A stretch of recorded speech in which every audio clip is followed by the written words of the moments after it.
To understand the importance of Imam Hussein, we need to go back to the time of the Prophet himself. Everybody accepts that Yazid is a very bad example of Muslim life, let alone of Muslim leadership. He openly disobeyed the commands of God. He openly disobeyed the Sharia. It's a crisis of leadership and a crisis of deciding how are you going to respond when injustice and tyranny is facing you. Now, we have here a hadith of Prophet Muhammad which enables us to get a sense of the importance of this. He says on one occasion, the greatest jihad is to speak the word of truth into the face of a tyrant. This is the highest challenge to any human being, to actually face down a tyrant and not give in. So this is what's going on in the mind of Hussein in Medina with his community, and he knows that in a very short period of time he is going to be faced with the demand to make an oath of allegiance to Yazid, who he knows to be a totally unworthy person to lead the community. Something dramatic has happened in the Muslim community at this stage. We're not even yet 50 years after the death of the Prophet, and we are about to see the Prophet's own grandson being massacred. The night before the battle, Imam Hussein gathers together his people and says to them, look, tomorrow we're going to be attacked. Please, it's me they want. Go away. Leave. And they respond, we won't go. We will stay. We will die with you. And now we see another huge human dimension of the question. What do you do if you are the supporter of an upright, honest, just person who is facing injustice? Do you stand with him, even at the cost of your own life? Or do you run to save yourself? Now remember, none of these people knew what was going to happen. So we're not only talking about them being willing to sacrifice their own life, but also the lives of their women and the children. Is there anything in life worth dying for? Is there anything so important that you are prepared to take a stand on it and not give in, even at the cost of your own life? Al-Hur is lined up with the Umayyad army, and he knows that he is soon going to be given the order to attack. And he breaks ranks.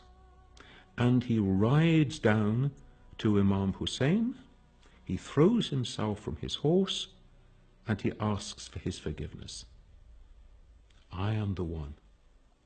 I have brought you to this place. I have corralled you in the field of your own death. Hussein raises him up, forgives him, and restores him to human dignity. Imagine the spiritual strength of one who will raise up the person who has brought him to the point of oppression. They are short of water, and somebody goes to try and get water, and so we have a heroic story. The half-brother Abbas goes to try to get water and bring it back to give it to the women and the children of the community, and he is cut to pieces in the process. Hussein actually takes out his own infant son, a baby in arms, and pleads with the Umayyads. I know that you've got it against me, but why should you have it against the baby? Give the baby water. Have mercy on the child.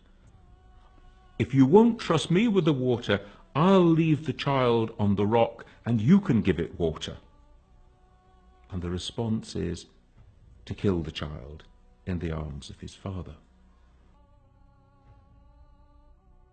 Imam Hussein does not belong to one group. He has been acknowledged and revered by figures of all demographics and denominations throughout time. If we are to understand the meaning of Karbala. We need to take it out of an Iraqi context, out of a Shia context, out of a Muslim context, and to see it as a piece profoundly of human drama. As a community, we have a history. We didn't just start with our own generation, and we can look back into how other human beings lived the human project. We can take examples from them. We can also take warnings from them. These are the circumstances that led these people to do these terrible things. This is the person who in this situation responded in this wonderful and noble way. Remembering, keeping alive, commemorating those events gives us something upon which we can reflect in our own human lives today. I, as a Christian, would also want to take my own lessons in remembering the events of Karbala, to remember the day. We have a phrase, to keep the day as holy. Holy not in the sense that this is a wonderful thing, but holy in the sense that this is a profound moment of human history. And then to remember the events, to keep them alive. The word remember doesn't just mean, oh, I recall the facts. It means, in a sense, remembering them, reliving them. They live on in my life and memory. And so I am reflecting then, what do those events mean for me today, and how do they speak to my human condition? I think the second thing is that Imam Hussein is called the Prince of Martyrs. And as the Prince of Martyrs, he gives an example to every human being of total surrender, total submission to the will of God. Because the martyr is one who makes the total surrender of their life to God. Even my very existence is in your hands. If it be your will, I will accept death at the hand of the enemy. And this reminds us of the human need to surrender all to God, to acknowledge that we are the servants of God, that our lives do not belong to us, they belong to God. And if it should please God that I should die at this time in this way, who am I to complain? Who am I to say to God, I know better? So martyrdom is a profound example of human submission, of human acceptance of the divine will in all things. Now, we may not be called to martyrdom today, but we are called to submit to the will of God today in every way. So remembering the events of Karbala are a way of remembering the human vocation to be the servant of God.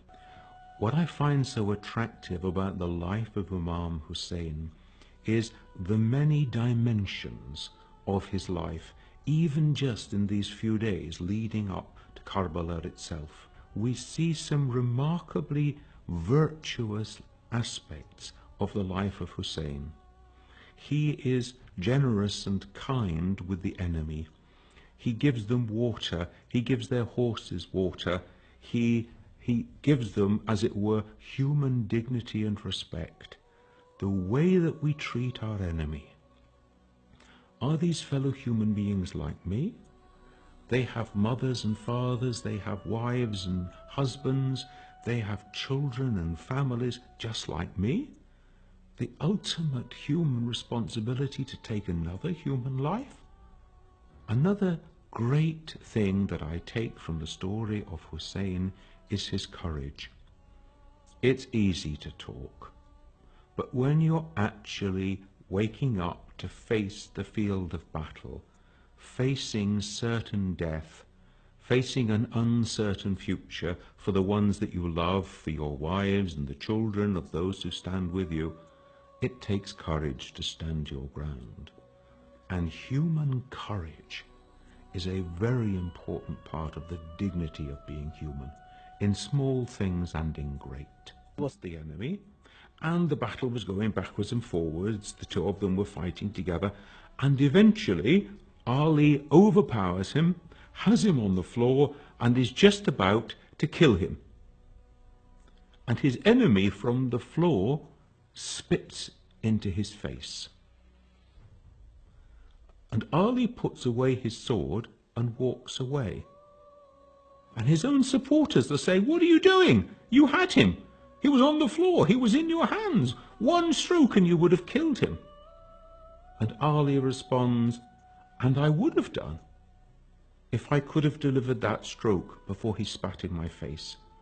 Because then I would have been acting with right motives, with right intention. But once he spat in my face, I was so angry that he had insulted me in this way that I would have been acting for the wrong motives, the wrong intention, and I could not kill him in that situation." Now then, this reminds us of the morality of warfare and fighting. It reminds us of how you treat your enemies when they are captive, and we see the way in which the women and children of the field of Karbala were treated with inhumanity, with disrespect, without human dignity. Is that an appropriate way to treat another human being, just because they are your prisoner? We see the way in which the dead are mutilated and destroyed so that you can hardly find bodies to bury. Hussein dies in the desert. His followers are killed with him. These are, in the terms of the world, pretty insignificant acorns. And yet it reminds us that God's acorns grow into mighty oak trees. Because here we are, 2,000 years after the time of Jesus, 1,400 years after the time of Hussein, and we remember them, and they are examples to us still, and their names live on in the lives of their followers in ways that they could not possibly have imagined. And it reminds us then, in our life of faith, what matters is not the impact that we have, how can we measure it, but how faithful are we to what God calls us to do and to plant, in the trust that the acorn that we plant today, however small it may be, in God's good grace and in God's good time, can grow into a mighty oak. This is the life of faith. We do not ask to see results now. Every day we have the opportunity to live the Karbala spirit. Every day we have the opportunity to show those higher virtues that Hussein showed. And so Hussein becomes a role model, an example for every human being.